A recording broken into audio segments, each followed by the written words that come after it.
जम्मू कश्मीर के लोग पर्यटन और पर्यटकों पर निर्भर हैं। जब देश भर में कोरोना के चलते लॉकडाउन लगा था तो पर्यटन लगभग बंद हो गया था। ऐसे में वहाँ के लोगों के लिए रोज का खर्च निकालना भी दूभर हो गया था। लेकिन कौन जानता था कि वहाँ की महिलाओं के हाथों में ऐसा हुनर है जो अब तक दुनिया से छिपा हुआ था। जी हाँ, अगर यकीन नहीं आता तो इन चप्पलों को ही देख लीजिए। फरीदाबाद के सूरजकुंड मेले में इन चप्पलों की अब खासी डिमांड होने लगी है।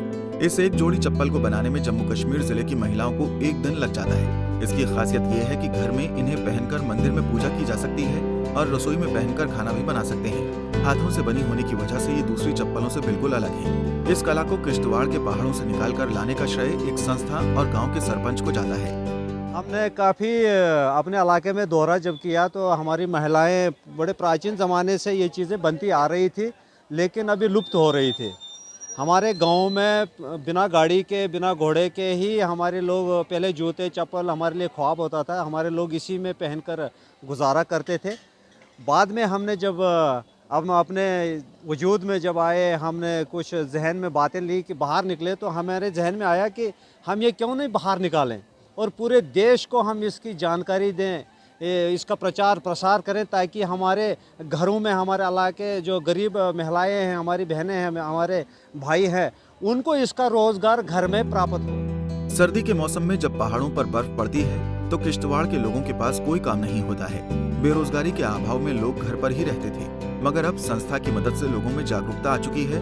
लोग अब अपनी फसल को काटने के बाद पराली बचाकर रख लेते हैं और फिर उसी पराली से महिलाओं के साथ मिलकर ये सुंदर सुंदर चप्पल, वॉल हैंगिंग, योगा मैट और पट्टू बनाते हैं, ताकि अच्छे बाजार में ले जाकर बेच सकें और घर बैठे लोगों को रोजगार मुहैया करा सकें। पराली की खास तौर पर चप्पल्स और वॉल हैंगिंग जिन्हें हम कह सकते हैं, लेकिन उनकी भाषा में इसको बीना बोला जाता है या चकला बोला जाता है। और बाकी केसर, अखरोट और काला जीरा तमाम शिलाजीत है। किश्तवाड़ की जो भी चीज़ें हैं वो सारी यहाँ लाई गई हैं, लेकिन मुख्यतः पराली जो कि पोल्यूशन का एक मुख्य कारण एनसीआर में खास तौर पर माना जाता है, उसका हम दिखा रहे हैं हमारी मुक्ति संस्था की किस तरह उसको हैंडीक्राफ्ट के तौर पर उपयोग किया जा सकता है और प्रमोट किया जा सकता है। उसमें चप्पल्स हैं, बिनास हैं और शीट्स भी हैं जो नीचे आप बैठ सकते हैं जिस पे। तो इस तरह की चीज़ें पराली की जो है वो लाई गई है। पहले के समय में जम्मू कश्मीर के लोगों के पास काम नहीं था।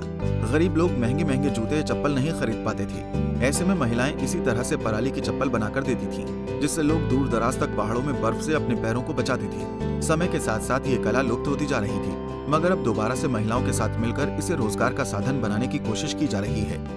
ये साढ़े रसोई वास्ते बड़ी पवित्र होंदियां, रसोई च पानी चाहिए ना, वो पूजा रूम के कमरे में भी पाया जाना चाहिए। ये बड़ियां अच्छियां होंदियां, शुद्ध होंदियां। हमारे पीछे सदियों से आ रहा है, हमने यही देखा। आजकल लोग चप्पलें खरीदते हैं, शूज खरीदते हैं, पहले तो कुछ भी नहीं था, पहले लोग यही लगाते थे। जब दिल्ली एनसीआर में पराली से पनपने वाला प्रदूषण समस्या खड़ी करता है तो कश्मीर की ये कला एक रास्ता उन किसानों को भी दिखाती है जो पराली को यूं ही जला देते हैं, क्योंकि इसी पराली की मदद से कश्मीरी महिलाएं अच्छी अच्छी चीजें बनाकर पैसा कमा रही हैं। पहले लोगों को पता ही नहीं था कि उनकी बनाई हुई इन चीजों को कोई खरीद भी सकता है, मगर अब जैसे जैसे लोग जागरूक हो रहे हैं, बाजार की तरफ उनके कदम अब बढ़ने लगे हैं। फरीदाबाद से अनिल राठी, पंजाब केसरी टीवी।